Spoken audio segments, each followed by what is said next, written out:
they made it super easy for these criminals to steal it. Stuff like this will be a safety hazard. You know, a lot of inspectors will catch that. You got tape around the window. You know it's an issue, needs to be addressed. I'm here with Josh Clark. He's one of my junior coaches and students gone through the program, Millionaire Mentorship. He's also a freaking badass contractor out of Louisville, Kentucky. We're gonna walk through this house and he's gonna point out some tips and tricks for y'all if you guys are looking to flip houses and what we look for. The very first thing I do, I always look at the foundation looking for cracks. And then, I mean, just on the outside, like very visibly, your gutter board's hanging down, your fascia's rotted, so you know you're gonna have to address that real quick. And some very basic stuff, like here, just plexiglass. So you know you're gonna have to replace that. Easy stuff. Look for signs. I mean, you got tape around the window. You know it's an issue, needs to be addressed. Are you not gonna keep plexiglass in there? You're gonna change out that window? Absolutely. Well, for one thing, it looks horrible. It'll yellow. Now, this AC on it, will you change this out? I'm definitely gonna get a new cage on here. Well, I'd keep the cage. You know they came in here, stole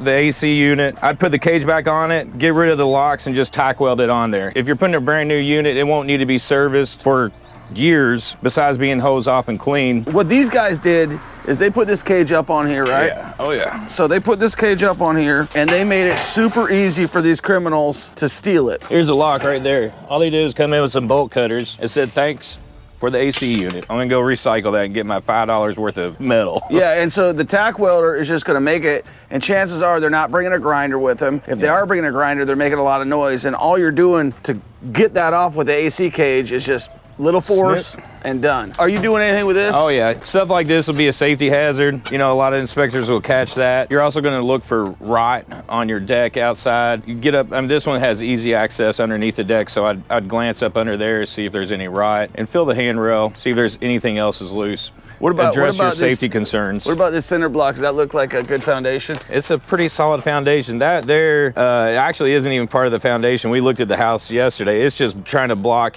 visual of what's stored underneath that. Another thing you can look for on brick, especially on older houses, when it's in the sun, the mortar will get soft. This stuff is really solid, but a lot of it will turn soft, and when you rub your finger on it, it'll be like sand, and you can just keep digging back. And so what you'll have to do there is have someone come in and broom out the loose and then tuck point it in so it'll make your brick last longer. What's tuck pointing? Tuck pointing is where they take the old mortar out, put new mortar in, and then they basically recreating this surface right there. So what are you doing? What are your tools on that? You'll have a mortar bag here. Since the brick's already laid, you'll have to come back in with the mortar bag, squeeze it into there, and then you'll have a small trowel to scrape it out. Okay, what are Josh Clark's contractor tips?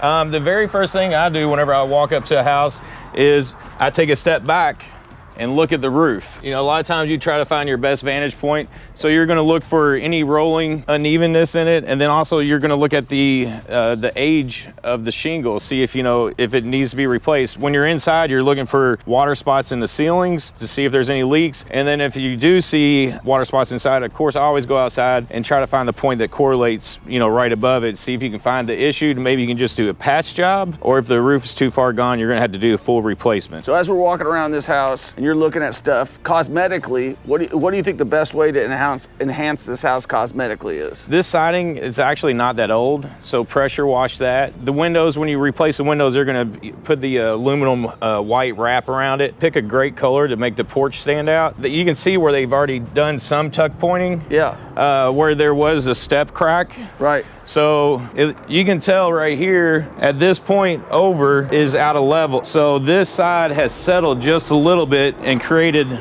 these cracks. It's moved quite a bit because you can tell they've almost added a mortar in there, almost pretty much a full inch there. So it's settled pretty substantially. But I mean, this house is old, so it's probably done settling, not gonna move anymore. Whenever you paint the brick, it's gonna hide the obvious. This looks obvious. You can tell they've filled it in after the fact. So when you paint it, it's gonna make it look brand new, and it'll be a good accent point to make the house really pop in the front. But wait, I hear all these people telling me don't paint brick. If you use the right paint, the brick has to breathe. I'd always look for on the can, it says masonry, paint for masonry work. Right, because it's got to breathe. If you put like a latex paint on it, correct. No good. Yeah, that seals the brick. The brick has pores and it needs to breathe. You can stain your brick and make it look brand new. Like wow. that's a really cool. I'm gonna be doing that on my personal house here coming soon. It really makes it stand out because you still, when you stain the brick, you still have your mortar lines a different color and then your brick, so it doesn't look like it, when you paint it, it's all one color. Are you staining it with a sprayer, or are you hand brushing it? So you take a bigger brush and you brush on the mortar color that you want. Right. You brush that on everything, and then you come back. There's a couple different methods. You can roll just the face of the brick. Right. But a lot of people would come in just with a brush, a 2-inch wide brush, just hit the face of the brick. That way you're not getting the stain color back on your mortar. So when you're staining the brick, first thing you do is just get all the mortar one color, and then you come individually and you brushing the bricks. Yes, yeah, that's one method. What else are Josh Clark's tips? What about trees? First thing, you want to take down anything that's unappealing to the face of the house. You want the curb appeal. So if these trees are looking like overgrown weeds, you're going to want to pull them out. I mean, trees are great. They'll shade the house and they help with your energy bill. So, you don't want to get rid of everything. Plus also you want to try to be green, but you want to step back and see if you see any branches overhanging the roof. If they're close to the roof and about 6 to 8 feet, you definitely want to trim them back. So you'd cut those ones back right up there? Yeah, I'd cut them back to where the split is. I mean, if they can take the whole branch down, but if they trim it back, that'd be just fine also. So one thing that I do, one little tip that I do when you're flipping houses, I do that last. Do you know why I do that last? Because I don't want anybody to see what I'm doing. So if you're flipping a house and you don't want to attract negative activity would be city officials, criminals. I'm gonna do that thing last. The minute I start cutting it out, now we open up and we see this beautiful house. But in the meantime, I can kind of operate under the cloak of darkness, and that's just a tip out there for you. And I know what you're all gonna say, negative activity, oh, whatever. But the reality is when you're flipping houses, you're gonna get people looking to steal your tools. You're gonna get city officials looking to bust you on whatever they can bust you on. And you're gonna get all this negative activity of people. And so my suggestion is if you got overgrown trees, do them last. Similar tip, I do kind of the same thing on the interior of the house. One of the first things you do is go through and demo, and a lot of people rip out all the shades or the blinds. I will leave those on there. Of course, when they're replacing the windows, they tear them down, but I will leave the blinds on there because nosy neighbors are trying to see what's going on inside. They're one to call, make sure you have all your permits and everything like that, which we always do. But also, like Troy was saying, kind of the negative activity. If you keep the blinds, they can't see inside to see your tools and to see all that. So I will keep the blinds up, and even after I put a new window in, sometimes I'll hang just a sheet up over the windows, kind of depending on the area. Back home, I have a lot of neighborhoods where very strict HOAs and neighbors are they're always out to get you, it seems like, for some reason. For sure, man. So if they can't see what you're doing inside, you're just better off. Now, one thing that I always talk about is trying to eliminate one utility. Like, you've got multiple utilities. You got gas and you got electric. Is that something that you do? I will leave the gas there because the furnaces almost always run on gas. Now, inside in the kitchen, if it's going to be a rental, a lot of my rentals will have gas stoves in them originally. I'll go ahead and have an electrician run the 220 over, and I put an electric range in. It's safer, less open flame you have, mitigates the danger. Anything else you see on this house that you would touch?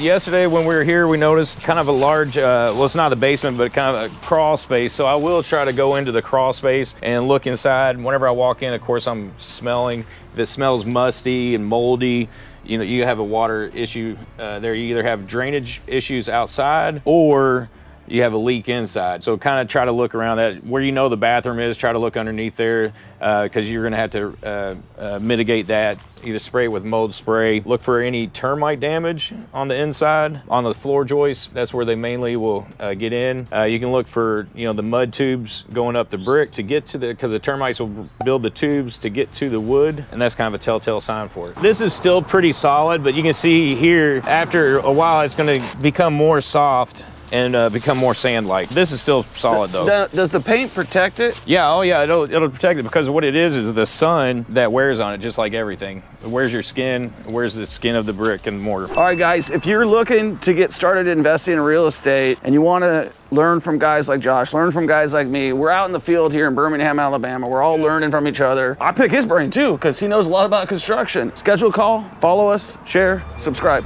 Peace.